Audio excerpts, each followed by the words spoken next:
The mystic Jibril al-Aziz was among the most prominent scholars of dreams during the early medieval period. He was a contemporary and pen friend of the legendary Caliph Harun al-Rashid, the exemplary monarch portrayed in the 1001 Nights. The two shared a sincere interest in dreams, and their letters were collected in the House of Wisdom, the great library of Baghdad.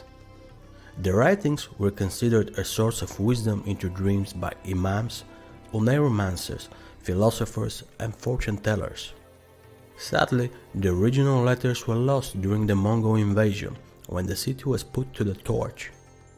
However, apocryphal copies still survive, and the treatise on jinns and their bottles provides timeless wisdom to all scholars of dreams. The letter from Jibril al-Aziz begins with a short and humble greeting, far from protocol and customs. Then the scholar immediately delves deep into satisfying the Caliph's inquiry into the nature of jinns. Al-Aziz postulated that jinns do not fulfill human wishes out of obligation, but as a means of amusement instead. According to him, the notion that desert spirits are bound to lamps and bottles by powerful wizards is a pure fabrication encouraged by genies. Al-Aziz claims jinns prefer these objects as homes, and in the hands of vagrants and merchants, they represent a convenient method for travel through the Caliphate and beyond. During his journey with the desert caravan, the mystic would often play chess with his fellow travelers, and wagering was a common occurrence. Jibril won an ornate bottle made out of green smoked glass with golden veins. The previous owner claimed the object held a jinn within, but Jibril dismissed his words as a mere attempt to increase the value of the wager. Still, he thought of the bottle as the perfect vessel for fresh lemonade. True to his intentions, Al-Aziz poured the refreshing liquid into the bottle, and he was immediately confronted by an agitated, lemonade-drenched jinn. The spirit swiftly presented the 3 wishes deal that made its kind popular with human children, but Jibril al-Aziz was no child. "My first wish is to know the 3 greatest wishes of my soul," he told the jinn.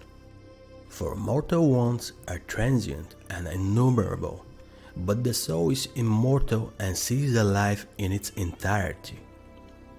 The jinn gave a pensive frown, and after a stretch of silence told Jibril he should look into the bottle.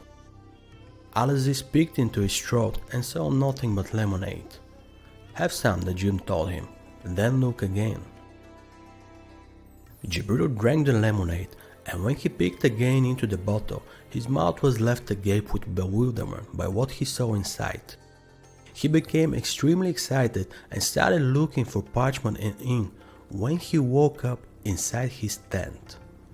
Thus, Al-Aziz began his research on the dream symbol of the genie's bottle. He says the ornate bottle feels slightly cold to the touch, which comes as a surprise on a hot day in the desert.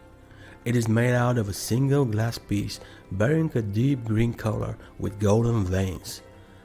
As marvelous as it looks, the bottle's true magic shines when one looks into it through the throat. After repeated observations and consultations with other scholars, Al-Aziz postulated that the bottle contained the top 3 desires of the observer. Furthermore, he noticed that the desires displayed within the bottle would often differ from the desires that people would ask of a jinn. While wealth, power, and faith were popular choices with genies, they were rarely observable within the bottle. Thus, Al-Aziz concluded that the desires of the soul were often unspoken and even unsuspected by the observer. Modern dreamers agree that the bottle simply shows the strongest unconscious desires of people who looked into it. Therefore, dreamers peering within the jinn's bottle should be aware of both what they see and what they don't see within. Money, power, and fame are only inefficient substitutes for what the soul truly desires. By examining the contents of the bottle, dreamers can observe their soul's true desires. The genie's bottle is an elegant symbol that uses the dream dictionary effect and satisfies most dreaming theories. Moreover, you will probably be surprised by both the shape and decoration of the bottle. The dreaming mind can be quite creative with the guidelines it is given. All you know is the bottle is made of green small glass with golden veins. The rest is up to your dreams.